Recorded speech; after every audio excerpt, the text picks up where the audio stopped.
Welcome to Poets from the Neighborhood. I'm Erin Glass. And I'm Victoria Clausi.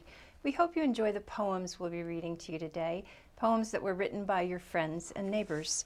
The first poem is titled Io Underwater by Erin Glass. Oceans, pastures, know the loneliness of being everywhere at once. Tonight, I have tunneled through the half-eaten stars to the most remote side of an octopus moon.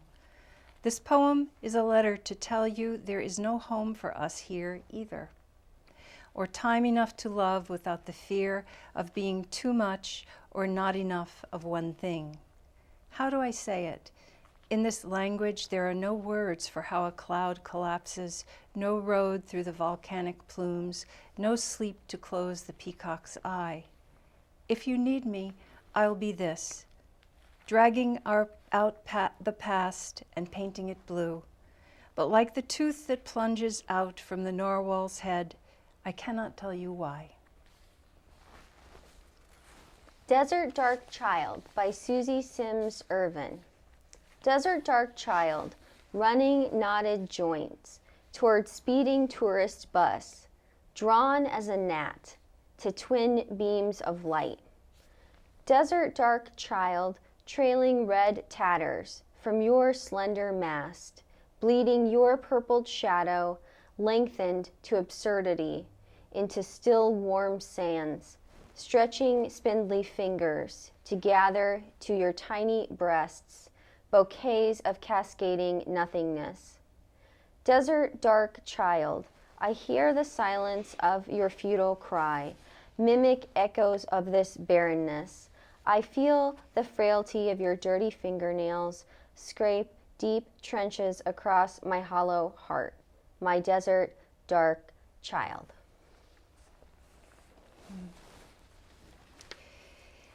This poem was written by 10-year-old Amanda Kate Danley.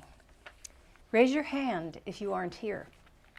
Raise your hand if you're not here, the teacher said at the beginning of the year. Megan's not here, Courtney said. Next time, Courtney, raise your hand. But I'm here, Ms. Wimberly, Courtney said. Okay, then don't raise your hand if you're not here. Nobody raised their hand. Well, since I don't have a class, I have the day off. She ran out. So do we, the class said. They ran out too. Then Megan walked in. Hi, sorry I'm late. From an Ongoing Argument with the Times by Jeff Hardin. How long since you climbed the oak tree's reach for sky? How long since you crouched to hide your face in the long flowing cross-hatched swaying of sage grass? So what if the mailman sees you? He secretly wants to read all the letters and speak as an intimate, while the store clerk weighs the seedless grapes. There was a time, once, remember, you slipped out on water and set the oars to rest, the canoe like a thought that held you tucked inside. Over the tree line and then 2 hills you could walk, all the way to the river, and still be back before a soul would know you'd gone. You could do this every day. In another month or 2, you'll lower northern windows. For now, cicadas ride the limbs of every tree for miles. It's a long way back, even from the last conversation you had. Right Fielder by David Harris. Neatsfoot oil and leather, pounding ball into glove, wrapping glove around ball, marrying with a book strap, teaching ball and glove to belong together, binding the tools of summer to their tasks, possibilities and prospects, binding myself to baseball. In March, we are all dreamers.